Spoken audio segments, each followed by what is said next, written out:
Welcome to NTD Evening News. Our top story tonight, the White House highlights a massive drop in illegal border crossings during President Trump's first 100 days. What Butler's Tom Homan says about the administration's efforts to tackle illegal immigration. And President Trump signs more executive orders, one of which targets so-called sanctuary areas such as New York State and Los Angeles. Russia announces a 3-day ceasefire in its war with Ukraine starting next week to mark the anniversary of the end of World War II. But the White House reiterates that President Trump wants to see a permanent end to the conflict.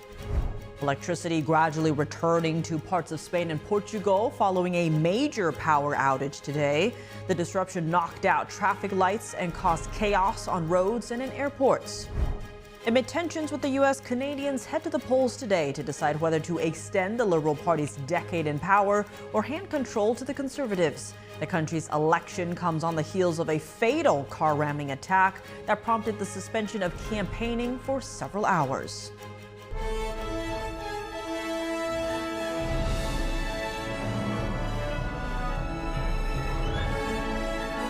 This is NTD Evening News, live from our global headquarters in New York City. Here's Tiffany Meyer.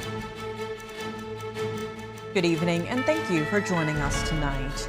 President Trump signing executive orders today to bolster law enforcement and to publish a list of sanctuary cities and states. The White House says these jurisdictions are obstructing federal immigration enforcement. The administration is also highlighting a massive drop in illegal border crossings in Trump's first 100 days. NTD's White House correspondent Iris Tao has more.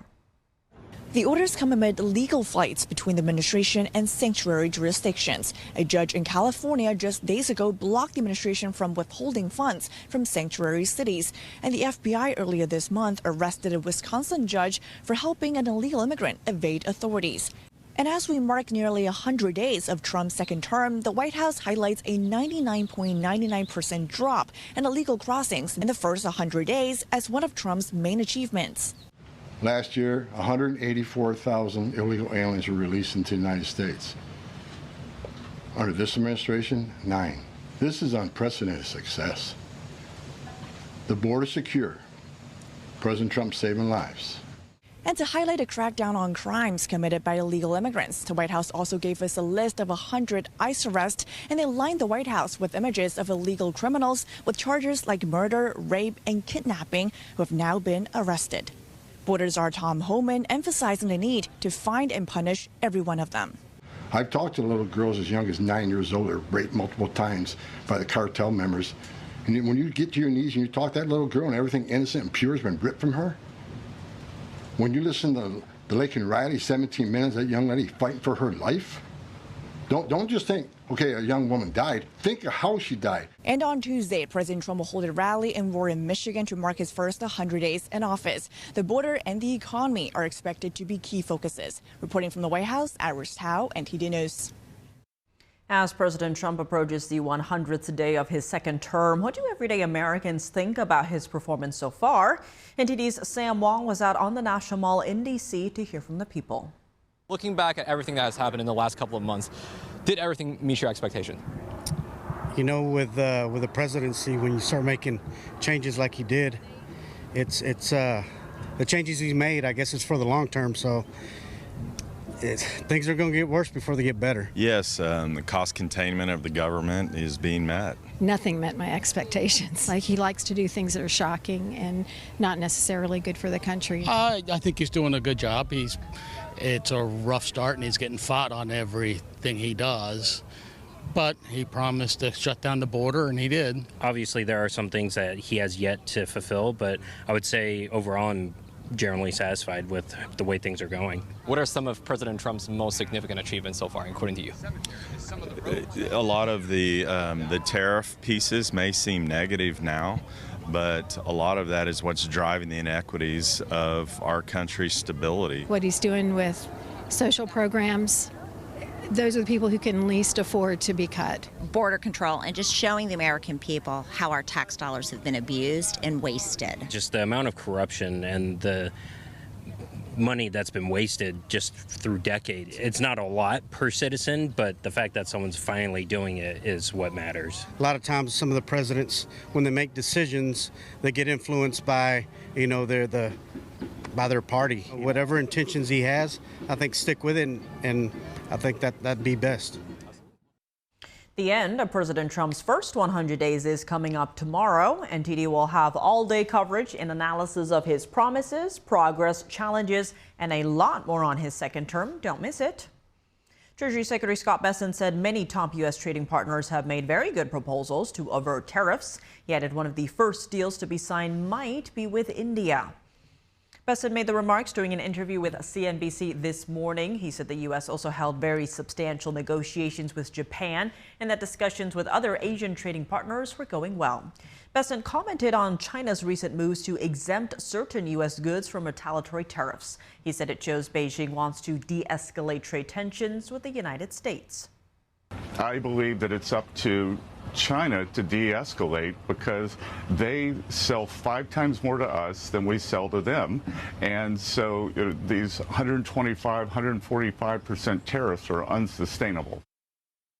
A blackout brought much of Spain and Portugal to a standstill today, causing major disruptions at the main airport in Madrid and leaving millions of homes without power. The outage hit across Spain and Portugal. Offices closed and traffic lights stopped working. Mobile phone networks were affected, though some apps were working. ATMs also lost power. Spain's Prime Minister Pedro Sanchez confirmed that electricity has now been restored in parts of the country, thanks to help from France and Morocco. The cause of the outage is unknown. The Portuguese National Cybersecurity Center issued a statement saying there was no sign the outage was caused by a cyber attack. We turn now to the horrific car attack in Canada. Police say the 11 victims at a street festival in Vancouver on Saturday range in age from 5 to 65. Here's the latest on the car attack and a warning to viewers. Some may find the following content disturbing. Vancouver and the Filipino community suffered its darkest day here in the city of Vancouver. On Sunday, mourners and well-wishers laid flowers near the site where at least 11 people were killed in Vancouver. A block party to celebrate the Filipino Lapu-Lapu festival took a tragic turn of events Saturday. According to police, at 8:14 p.m. local time, an SUV plowed through the crowd, killing 11 people. Abigail Endiso was an eyewitness to the attack. And then that's when I saw people. There's a lot more on the ground. And then that's when I started telling to 911, please send us ambulance, send us ambulance. You can see straight away there's about 20, 30, maybe 20 people down. And everyone is panicking, everyone is screaming, and nobody knows what to do. Police say the victims range in age from 5 to 65 years old. What happened at the Lapu-Lapu festival last night was unthinkable. Families gathered to celebrate, to dance, to share their culture and their pride.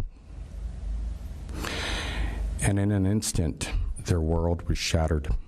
Vancouver's interim police chief said Sunday dozens of people were injured, some critically. He warned the death toll could rise in the coming days and weeks. Police had charged 30-year-old Vancouver resident Adam Kaiji Lo with 8 counts of second-degree murder, and they say more charges may be coming. According to authorities, Lo has had several run-ins with the law in the past. While there are many details I cannot share at this point, I am able to say that the person we have in custody does have a significant history of interactions with police related to mental health. I can also say with confidence that we do not believe this was an act of terrorism, nor do we believe there are any ongoing threats to our community. The attack on Saturday evening took place 2 days before Canada's federal election. Prime Minister Mark Carney rescheduled several campaign events Sunday and headed to Vancouver to pay his respects. His main opposition, Conservative leader Pierre Poilievre, paused during an Ontario rally and urged his supporters to say a prayer for the victims. New Democratic Party leader Jagmeet Singh canceled several campaign events, including one at a parade for the Sikh holiday Vaisakhi. And Canadians hit the polls today in an election overshadowed by tariffs, economic uncertainty, and an uneasy relationship with the United States. Voters will decide whether to grant Prime Minister Mark Carney a full 4-year term or give the Conservative Party a turn at the wheel after more than 9 years of Liberal Party government. Carney became Prime Minister in March after his predecessor Justin Trudeau resigned. Carney, a political newcomer, assumed office just as President Trump began to apply tariffs on Canadian goods. The Conservative opposition is led by longtime Parliament member Pierre Poilievre. Though Poilievre shares a populist style with Trump, he sought to distance himself from the president over the course of the campaign. And in a social media post today, Trump made another pitch to Canada about becoming the 51st state. He listed benefits such as tax cuts, increased military power, and no tariffs. Russia announces a 3-day ceasefire in its war with Ukraine starting next week to mark the anniversary of the end of World War II. But Ukraine is calling for a 30-day ceasefire to set the stage for peace negotiations. NTD's international correspondent Malcolm Hudson has more. Russian President Vladimir Putin on Monday declared a 3-day ceasefire in the war with Ukraine from May 8th to May 10th. The 72-hour truce to mark the 80th anniversary of the end of World War II. Putin will host international leaders, including China's Xi Jinping. The move appears aimed at signaling that Russia is still interested in peace, something that Ukraine and its European allies dispute. The fire must be stopped not just for a few days, only to resume killing afterward. An immediate, complete, and unconditional ceasefire for at least 30 days to ensure it is guaranteed and reliable is what can provide the foundation for real diplomacy. Zelensky also said that he wants the ceasefire now, not weeks from now. This is the second unilateral truce announcement that Putin has made in quick succession, following a 30-hour Easter ceasefire which each side accused the other of violating countless times. White House Press Secretary Caroline Leavitt says President Trump has become increasingly frustrated with both leaders. He wants to see a permanent ceasefire. I understand Vladimir Putin this morning offered a temporary ceasefire. The president has made it clear he wants to see a permanent ceasefire, first to stop the killing, stop the bloodshed. She says Trump remains optimistic he can strike a deal, but is being realistic that both leaders need to come to the table to negotiate their way out of this. Kremlin spokesman Dmitry Peskov said on Monday that the signal for direct talks should come from Ukraine. Ukraine accuses Russia of playing for time in order to try to seize more territory, and has urged greater international pressure to get Moscow to stop fighting. Russia accuses Ukraine of being unwilling to make any concessions and of seeking a ceasefire only on its terms. Trump on Sunday urged Russia to stop its attacks in Ukraine and suggested Zelensky was ready to give up Crimea, which Russia seized in 2014. Zelensky said earlier this month that doing so would violate Ukraine's constitution. Kiev has not commented on Trump's recent comments regarding Crimea. Malcolm Hudson, NTD News. Coming up, Republican leaders meet with the Treasury Secretary over reconciliation tax cuts. Luis Martinez reports as Congress returns from a 2-week recess. Banning congressional members from trading stock, President Trump now says he supports it. But what's the holdup in Congress? Melina Weisskopf explains. And the House is set to vote this week on whether to overturn former President Biden's approvals that allowed California to ban new gas-powered car sales. Some automakers argue that this could increase car prices and limit consumer options. Christina Corona brings us the details after the break.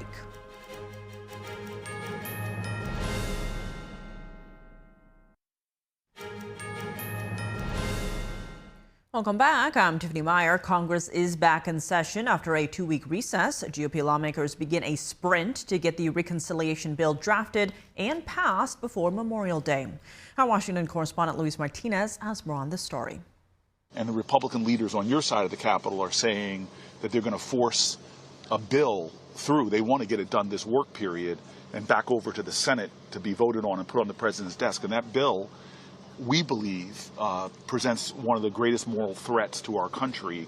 The bill that Democratic Senator Cory Booker and House Minority Leader Hakeem Jeffries are discussing is the reconciliation bill, a bill that as of right now calls for over $1 trillion in spending cuts and the extension of the 2017 Trump-era tax cuts. I've been very clear about protecting Medicaid, especially for the IDD community, our seniors, children, single mothers. So we will do that, and we will also root out the waste, fraud, and abuse. But I know the people in my district are very pleased. For the most part, the majority of the constituents are pleased when they saw that the president immediately secured the border, that they've started closing those migrant shelters in New York City that taxpayers were funding, and they were being filled, quite frankly, with many criminals. They've deported thousands of people from the city of New York who are committing all sorts of crime. Republicans have highlighted that the spending cuts will target fraud, waste, and abuse and will not target Social Security and Medicaid benefits. Democrats have vowed to oppose Trump on all fronts. Right now, President Trump is violating rule of law in every way, and we're fighting him every single day in every way. And our goal is to show the American people over and over again, whether it's the economy, whether it's tariffs, whether it's Russia and overseas, and whether it's rule of law, how bad he is.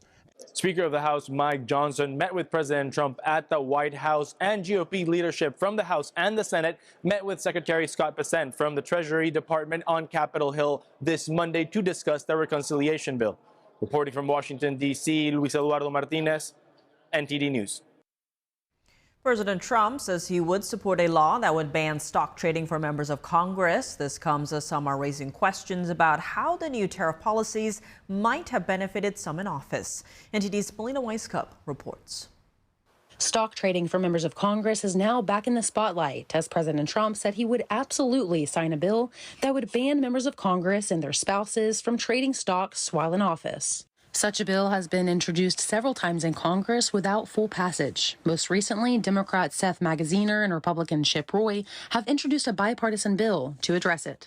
270 trades, 7.16 million in volume, 5.7% return. A Democrat, 186 trades for 13 million for a 56% return. That's a pretty good return. Should be following that particular Democrat. The issue has lingered unresolved in Congress for several sessions. Speaker Emerita Nancy Pelosi faced allegations of insider trading after her husband made $5 million off of Alphabet before congressional action on Google. And most recently, Democrats have raised concerns about Republican Marjorie Taylor Greene and others buying tens of thousands of dollars in stocks immediately before Trump implemented a pause on tariffs. And the stock market shot up. And you know that there are people who knew about that in advance who made a lot of money off of yesterday's stock market. Though lawmakers on both sides of the aisle are pushing for restrictions, congressional leadership has yet to plan a vote. Reporting from Washington, D.C., Melina Weiskup, NTD News. Major automakers are urging Congress to block California's plan to ban sales of gas-only cars by 2035, warning it could start affecting vehicle shipments within months. NTD's Christina Corona tells us more. Major automakers, including General Motors, Toyota, Volkswagen, and Hyundai, are urging Congress to block California's plan to ban sales of gas-only cars by 2035. The House is set to vote this week on whether to overturn former President Biden's approvals that allows California to ban new gas-powered car sales and require at least 80% of vehicles sold by 2035 to be electric. 11 other states have already adopted California's rules, covering about 40% of the U.S. auto market. But car companies warn they may have to slash overall shipments just to meet electric vehicle quotas. They also argue that the rules could increase car prices and limit consumer options. One key issue is whether Congress can use the Congressional Review Act to revoke the waiver. In March, the Government Accountability Office said it can't be repealed under the Congressional Review Act, which only requires a majority in the U.S. Senate. Congress is also considering blocking California's new pollution standards for trucks and heavy-duty engines. Automakers say the 2026 goal of 35% zero-emission cars is impossible given current sales. The state argues the rules are vital to cut greenhouse gases and reduce smog. Christina Corona, NTD News. Coming up, as President Trump approaches 100 days in office, we take a look back at his administration's actions on immigration, an issue that defined his presidential campaign. Victor Avila, retired special agent with ICE, joins us to discuss after the break.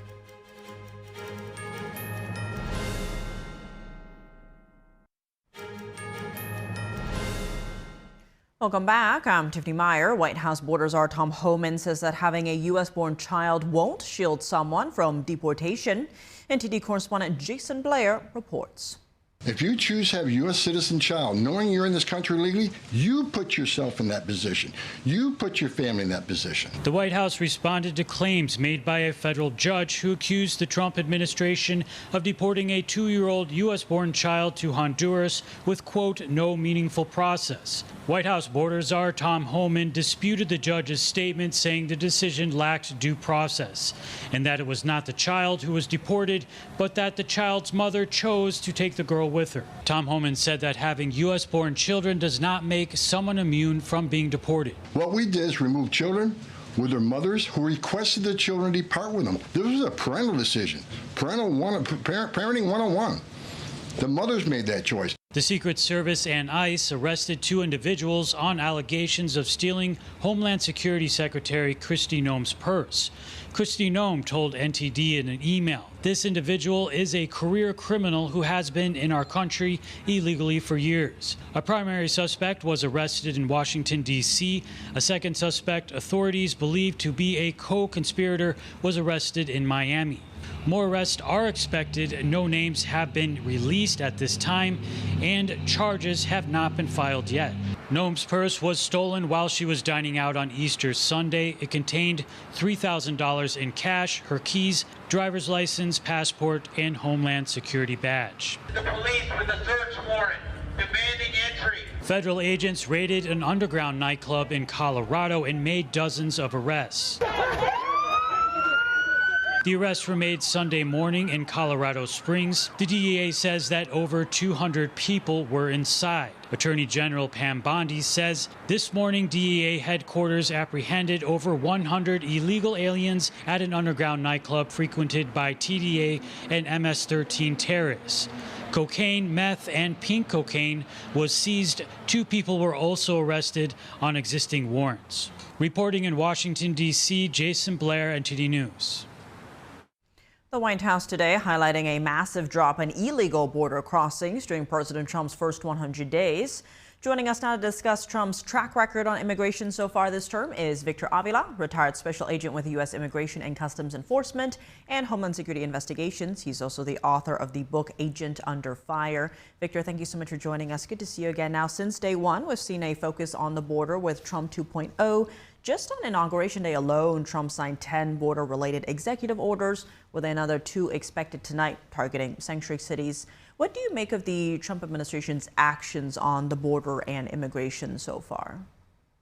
I think the word that comes to mind is unprecedented action, but not unfamiliar action as far as the enforcement goes when it comes to our enforcing our laws, our border security laws, our immigration laws. So that's obviously the biggest factor. I think sometimes people tend to think that maybe there's something new or drastically being done here, but really it's going back to basics and the element of approaching these laws and implementing them where it matters most. And you see with the numbers, I was just at the border in El Paso, Texas this past week, and it is a dramatic, I could tell you personally from working there, a dramatic shift and change from what just happened a few years ago to what we're seeing today.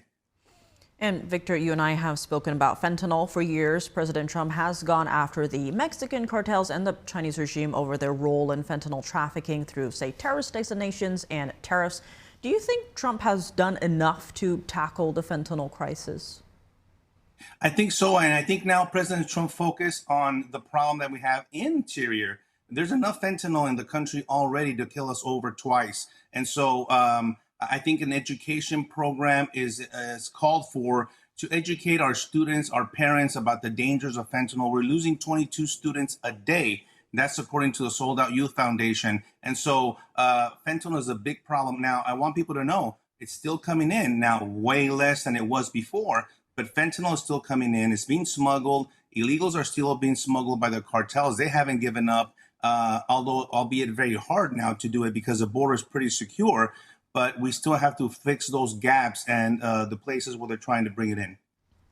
And when it comes to deportations, the current rate suggests that the administration will fall short of the 1 million annual goal. There have, of course, been a lot of actions in the courts that could play into why that number might not be as high as promised on the campaign trail. But a recent CBS YouGov poll shows that most approve of Trump on immigration, especially when it comes to deportations. He's got majority support now. But is there anything in his immigration plan that, if implemented, the public might say he's gone too far?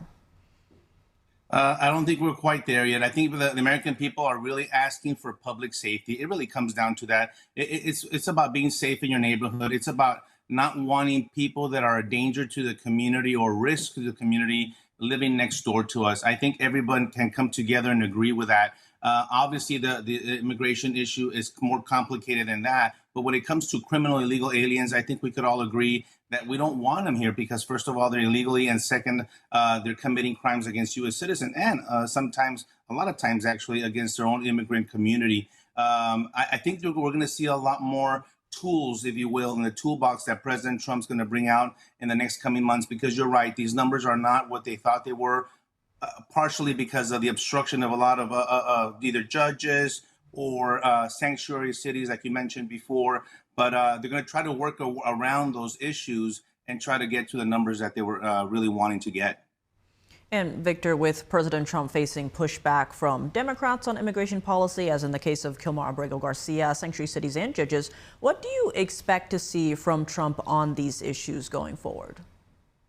I think that he's going to double down on this, either like with El Salvador helping the United States, maybe even Guantanamo Bay becoming even a more of a factor. I think you're also going to see more bed space opening up here within the United States with contractors, and that has been a slow process in the federal government to issue these contracts. But there are people ready, willing, and able to provide these detention facilities, and most of them come to the private sector. So I think you're going to see that be amped up a lot, because you cannot go grab the body if you don't have anywhere to place them. And the reason why, really quick, is because they will get their due process. I want people to understand there is a process for removal.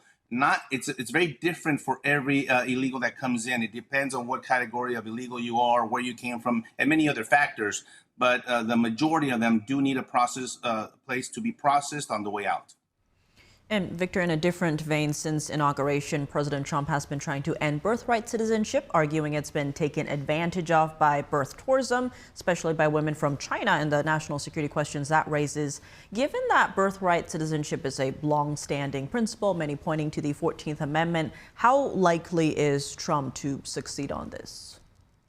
I think there's an avenue here that I think they're focusing on, and I think it's the category that is very specific to people that came to the country just for that. And you mentioned it, is to take advantage of this just so law they call that being born on touching U.S. soil makes you an automatic U.S. citizen. You mentioned the Chinese. There was a big Chinese case conducted by HSI where Chinese nationals were coming just for the purpose of having their unborn child born here and then returning back to the mainland in China. And so we have a lot of people taking advantage of that law. And so I think that's a very tight category that you would consider it, and not really everyone else that comes in here and has a child as they're assimilating to the country, but for that category alone. Victor Avila, as always, thank you so much for joining us. Thank you. Coming up in the NBA, some bad news for the Milwaukee Bucks, which may be without Damian Lillard for quite a while. Dave Martin joins us to discuss. And Shen Performing Arts recently completed over 40 performances in 9 different cities in Canada. Hear what the audience had to say when we come back.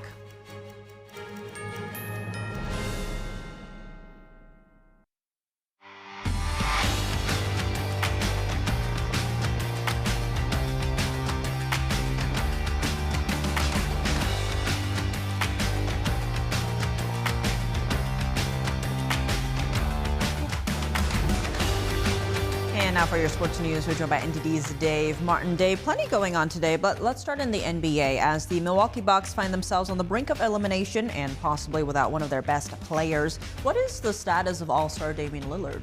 Yeah, it's not good. He suffered a torn Achilles tendon yesterday in the loss, and the team just announced that this afternoon. And this is actually the worst possible news. I mean, he's undergoing surgery soon. He'll miss the rest of the playoffs. He could possibly miss all of next year. I mean, this injury generally takes usually a year about to recover from. Now, it happened on a very innocent play yesterday, too. I mean, he was going for a loose ball. All of a sudden, he just kind of hit the floor. It was a non-contact play. He needed help getting up. He needed help going to the locker room. He was seen on crutches later, and now this. Now, he actually just came back from an injury, too. You know, he missed the previous month with a blood clot in his other leg, his right leg. He just came back last week for games 2, 3, and 4, and now he's out for all of next year. And it's a huge loss, obviously, for the Bucks. This guy's a 9-time All-Star. Pairing him with Giannis Antetokounmpo the last 2 years, they thought they had a title contender, but injuries in this year's playoffs and last year's has really set this team back. So now they lost then Game 4 Sunday to the Pacers. They're now down 3-1 in this series. Game 5 will be Wednesday night without, obviously, Damian Lillard. Well, elsewhere in the NBA, Minnesota came from behind to beat the Lakers yesterday to also take a 3-1 lead. Now, LA did not make a substitution the entire second half. How much of a factor did that play? You know, it's hard to say because normally you wouldn't do that, but in the playoffs, these games are spread out a lot more for TV purposes. I mean, the Lakers have played 4 games in the last 2 weeks. The previous 2 weeks of the regular season, they played 8 games, so there's a lot more there. So I'm not completely surprised by that, but they had a 12-point lead there in the third quarter. The Minnesota, though, came back in the fourth quarter while the Lakers were not substituting. They caught them with like 4 minutes left. It was like back and forth, and the Lakers ended up losing there. That was the main topic of discussion afterwards. Let's listen to some of the players actually talk about this there. Yeah, for sure. I mean, I feel like we took their best punches throughout the game and to start the third and then to end the third. So, and I felt like they was gassed going down the stretch. So just trying to, keep my foot on the pedal and keep going. I mean, we had some really good looks. I mean, Luka missed a point-blank layup, to put us up 7. I missed a point-blank layup to put us up 4. We had a couple opportunities. I don't think fatigue had anything to do with that. We just missed some point-blank shots. We were getting to what we wanted to get into, and we just weren't able to convert. We haven't lost nothing yet. First win, 4 wins, and we just gotta still believe. This is the playoffs. Fatigue shouldn't play any role in this. Play a lot of minutes, but that shouldn't play a role. I think they just executed better on the offensive end during the last minutes. So yeah, I mean, the Lakers players don't seem to think it affected them. I wouldn't expect them to admit it if it actually did. But anyway, they're now down 3-1, Game 5, Wednesday night. They have to win to stay alive. Shifting gears a bit today, the Super Bowl champion Philadelphia Eagles visited the White House, or at least most of them did. Quarterback Jalen Hurts was among the few who didn't attend, citing scheduling conflicts. But one of those who did was running back Saquon Barkley. Yeah, Barkley actually golfed with Trump over the weekend at Trump National Golf Club in Bedminster, New Jersey. He then got to fly on Air Force One and Marine One all the way to the White House. Now, Barkley was the NFL's Offensive Player of the Year this year, and he actually got some grief, I guess, on social media. So he responded there saying, grief about actually meeting with Trump, I should say. Now, he said, maybe I just respect the office. He also pointed out that he previously golfed with President Barack Obama. Now, the Eagles actually won the Super Bowl in 2018, but they did not visit the White House after that time. They did this year at the time, so they finally got it. Looks like they at least had a good time. Well, tonight in sports, we have a pair of Game 4s in the NBA playoffs, including one with the Golden State Warriors. The big question is, what is the status of Jimmy Butler? Yeah, Butler still listed as questionable. That was the same status he had Saturday when he did not play. The Warriors actually won without him. Steph Curry had a big game there. So they have a 2-1 lead there over Houston. Now, Butler, of course, he had that pelvic contusion last week on Wednesday. He has made a huge difference for the Warriors ever since they got him. I mean, pretty much before they got him, they were on the brink of the playoffs. They weren't quite actually a playoff team yet. They've been one of the best teams in the league since they got him, probably the best defense in the league. So it's a huge huge thing for them. If they can get Butler back tonight, we'll have to see. Now, that game is 10 o'clock with them against the Rockets. The Warriors are up 2-1 in that series. The first game tonight, Cleveland versus Miami. The Cavs are up 3-0 in that series. If they win tonight, they will sweep the Miami Heat, and that game is on at 7:30 Eastern Time. So that's the first game on tonight. All right, well, lots at stake. Dave, as always, thanks for joining us. Thank you, Tiff. Shen Performing Arts recently completed over 40 performances in 9 different cities in Canada. NTD is a media sponsor of Shen Performing Arts, and we have audience reactions from people from all walks of life. Let's take a look. Shen Performing Arts has completed the Canadian leg of its 2025 World Tour. The New York-based classical Chinese dance company performed in 9 cities, including Toronto, Vancouver, Montreal, and concluded with a final show in Ottawa, the nation's capital. Members of the audience included politicians, musicians, and leaders of major institutions. Theatergoers experienced the revival of 5,000 years of traditional Chinese culture from before communism. It is my first time, and it was absolutely beautiful, and I did learn a lot about your history, and I think it was worth it to be here in Ottawa tonight, visiting you. The combination of the orchestra, the classical music, the classical dance, and at the same time telling us stories that are old, from 5,000 years old. So I think it was something very moving. Mind-boggling. I knew it was going to be good. It was better than I ever anticipated. I didn't want it to end. It was spectacular. Oh, wonderful story. I loved every moment. I'm looking to learn a little bit more, and this has definitely piqued my interest. It's like a great insight into learning more about China before communism. Shen incorporates a unique blend of Eastern and Western instruments. Their live orchestra accompanies the dancers at every performance, giving audiences a more immersive experience. That's the most natural thing in music. We're instruments, we're told that we're supposed to imitate the voice. So it's really nice to include that. And the pianist was fabulous too.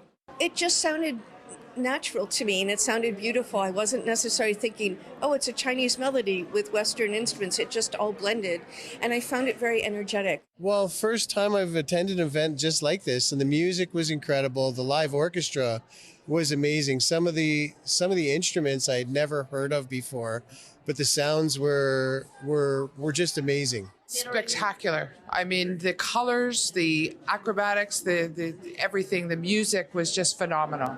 The visual effects, the storyline that went along with it, everything was just a perfect evening.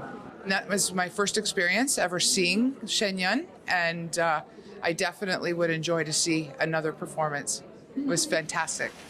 Shen simultaneously tours the world with 8 companies aiming to restore China's ancient heritage through classical Chinese dance, live orchestration, and storytelling. In addition to celebrating China's cultural legacy, Shen also highlights stories of courage and resistance, shedding light on the ongoing persecution of spiritual believers in modern-day China, a key reason the company is banned from performing there. We value religious freedom in this country. We know that for over a quarter century in Beijing, there's been an attempt to persecute people of all faiths, including the Falun Dafa, and that's wrong. It's about being able to give people the freedom that they deserve, that is inscribed in their heart, to believe what they wish, to thrive in that belief, and to share that in peace with everybody. I understand about spirituality and belief in a higher power. So I think it's great for people to have their beliefs, and I fully support everything that this stands for. I was blown away. This time, the passion, the energy, the culture, you feel that peace and you feel the love.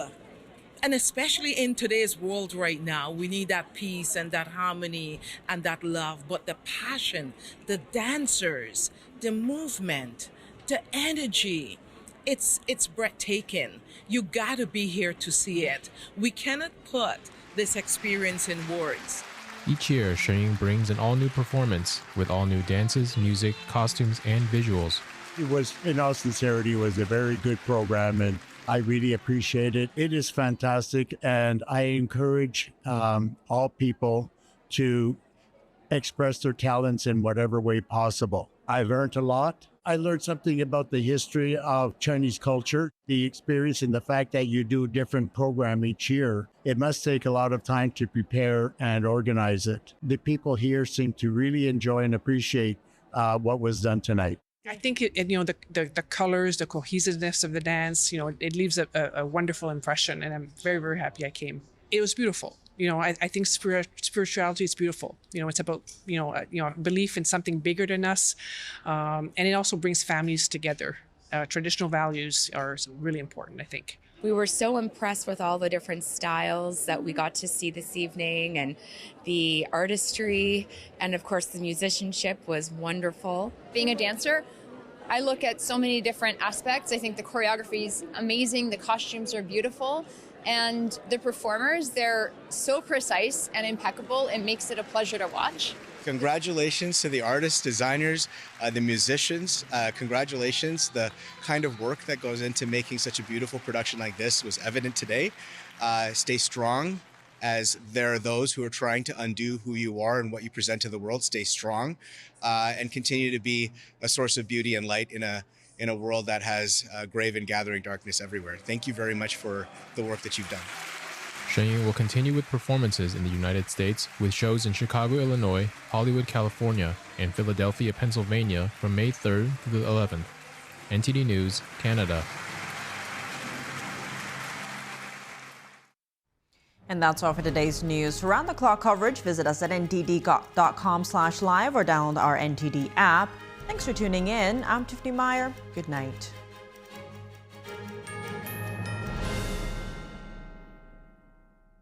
Tomorrow, our country and its taxpayers have been ripped off for more than 50 years. The promises, progress, and challenges. Watch our all-day special coverage and analysis of President Trump's second term so far. We are finally putting America first. Trump 47, first 100 days. Live tomorrow on NTD News.